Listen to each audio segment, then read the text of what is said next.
Assalamu alaikum. Welcome to my class. I am Abdus Salam, Assistant Teacher, Rajshahi Collegiate School, Rajshahi, Bangladesh.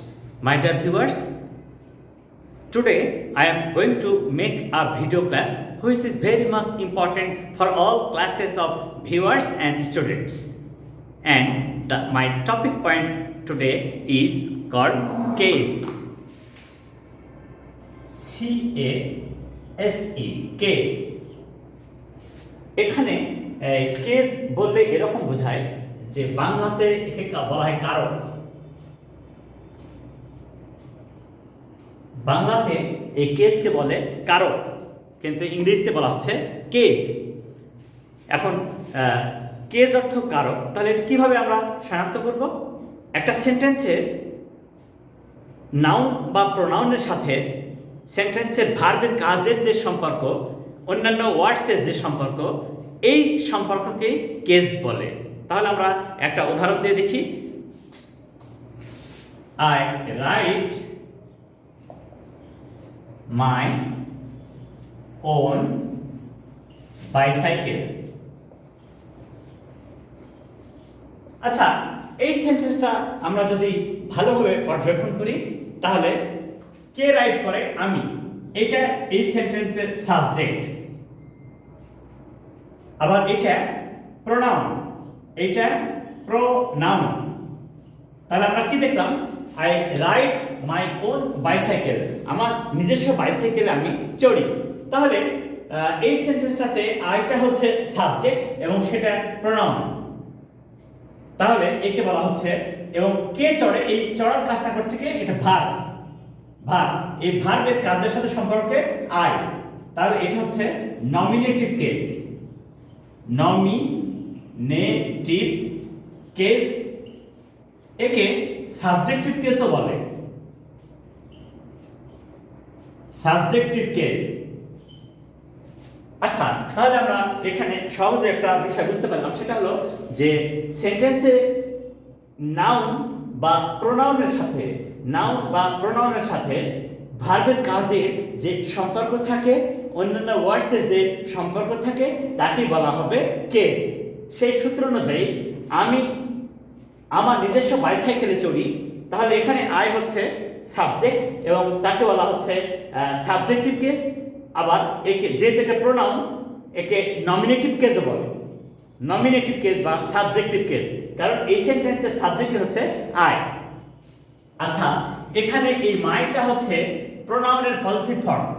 প্রোনাউনের positive form.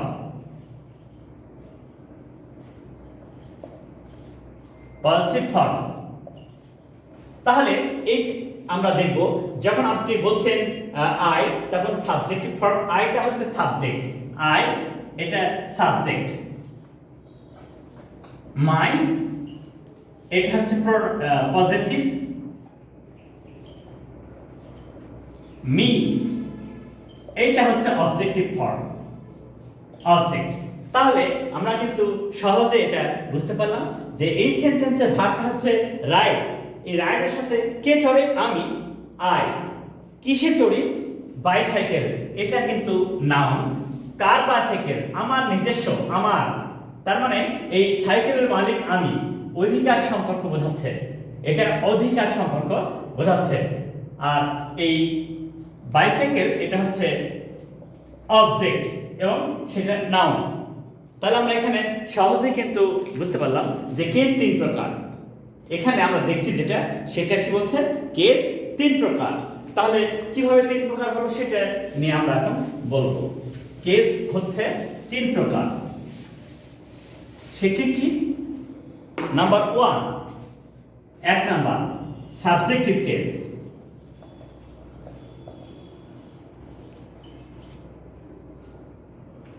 Number two, objective case.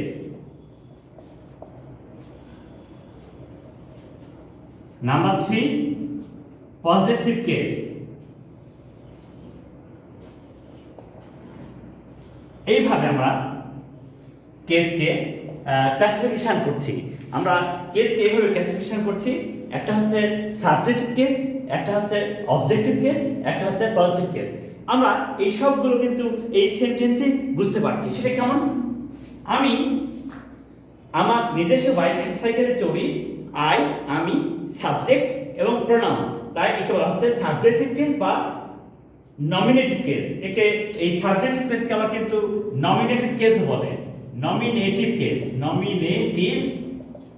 Case এটাকে subjective কেসও বলে, আবার nominative কেসও বলে। আর objective case, আচ্ছা object মানে কি? যখনই কোনো সেন্টেন্সকে কি অথবা কাকে দ্বারা প্রশ্ন করা যাবে, যখনই কোনো সেন্টেন্সকে কি অথবা কাকে দ্বারা প্রশ্ন করা যাবে, যে উত্তরটা আসবে তা হচ্ছে অবজেক্ট। আচ্ছা আই রাইড, আমি চড়ি, মাই ওন বাইসাইকেল, কিসে চড়ি? বাইসাইকেলে চড়ি, তার মানে এটা অবজেক্ট এবং সেটা হচ্ছে অবজেক্টিভ কেস, সেটা হচ্ছে অবজেক্টিভ কেস। তাহলে এখানে আমাদের সহজে বুঝতে পারলাম আমরা যে এই সেন্টেন্সে তারপরে কার বাইসাইকেলে, মাই ওন বাইসাইকেল, আমার নিজস্ব। তাহলে দেখব যে সাবজেক্টের যখন কোনো কাজের অধিকার সম্পর্ক প্রকাশ পায় বা ব্যক্তি মালিকানা প্রকাশ পায়, তখন তাকে পজিটিভ কেস বলে। আসলে এই পজেস যখন ভার্ব হয়, এটা পজেসিভ, এটা অ্যাডজেক্টিভ, আর এটা পজেসিভ কেস বলা হচ্ছে। কিন্তু এই পজেস যখন ভার্ব হয়, POSSES, পজেস, ধারণ করা, মালিক হওয়া, তখন সেটা কিন্তু কোনো কিছুর মালিক হওয়া, অধিকার সম্পর্ক বা ব্যক্তি মালিকানা বোঝায়। তাহলে যখন অধিকার সম্পর্ক বা ব্যক্তি মালিকানা বোঝাবে, তখনই আমরা তাকে বলবো পজিটিভ কেস। তাহলে এই সেন্টেন্সে এই মাইটা হচ্ছে পজিটিভ কেস, মাইটা হচ্ছে পজিটিভ কেস, কারণ এই মাই দ্বারা এই বাইসাইকেলের মালিকানা প্রকাশ পাচ্ছে। আশা করি এখানে তোমাদের আর কোনো সমস্যা হবে না। আমরা পরবর্তী সেন্টেন্সে দেখি। তাহলে আমরা এখানে কি দেখলাম?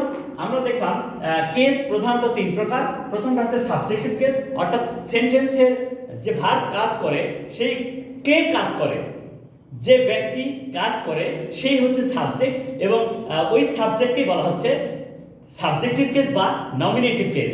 আবার কি কাজ করে, কি অবজেক্ট, তাহলে এই অবজেক্টকে বলা হচ্ছে অবজেক্টিভ কেস। আর কোনো কিছুর মালিক কে হোক, তার সাথে তার অধিকার সম্পর্ক আছে, এই অর্থ প্রকাশ পেলে তাকে বলবো আমরা পজিটিভ কেস। আশা করি এই সেন্টেন্সগুলো এবং এই প্রাসঙ্গিক কথাগুলো তোমরা মনে রাখবে, এবং একটা ভিডিও দেখে যদি প্রথমে বুঝতে না পারো, বারবার দেখবা যে অনেক সহজ হয়ে গেছে। আমাদের ক্লাসগুলোর মূল লক্ষ্য থাকে যে কত সহজে ইংরেজি শেখানো যায়। প্রত্যেকটা ক্লাসের লক্ষ্য একটাই, যে কত সহজে ইংরেজিটা ভিউয়ার্সদের মধ্যে সহজ প্রক্রিয়াতে প্রয়োগ করা যায়, যেন তারা সহজে বুঝতে পারে। এবার দেখো, the name of my son is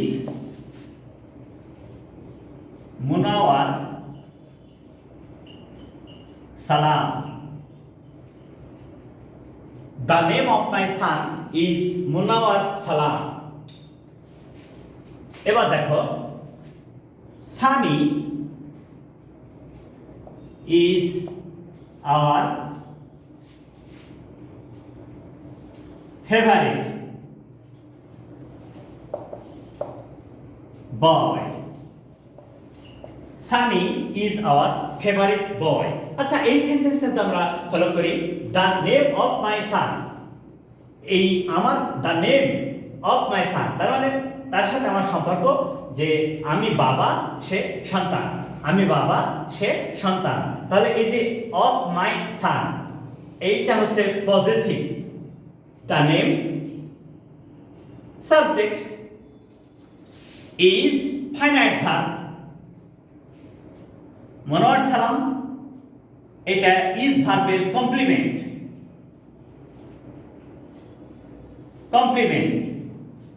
দেখো এই সেন্টেন্সটা খেয়াল করে দেখো, সানি সাবজেক্ট, এটাই সাবজেক্টিভ কেস, ইজ হচ্ছে বিভাগ, আওয়ার আমাদের, ফেভারিট বয় নাউন, ফেভারিট অ্যাডজেক্টিভ, আওয়ার এটা পজেসিভ অ্যাডজেক্টিভ, পজেসিভ অ্যাডজেক্টিভ। তাহলে আমরা কিন্তু সহজে বুঝতে পারলাম যে সেন্টেন্সে যখন কোনো নাউন বা প্রোনাউন, সেন্টেন্স যখন কোনো নাউন বা প্রোনাউন সাবজেক্ট আকারে কাজ করে তখন তাকে বলা হয় সাবজেক্টিভ কেস। সেন্টেন্সে কোনো নাউন বা প্রোনাউন যখন অবজেক্ট আকারে কাজ করে তখন তাকে বলা হয় অবজেক্টিভ কেস। আর যে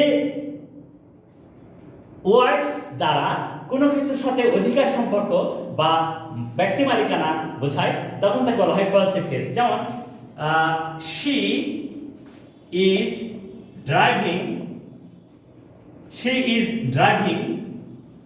her father's car,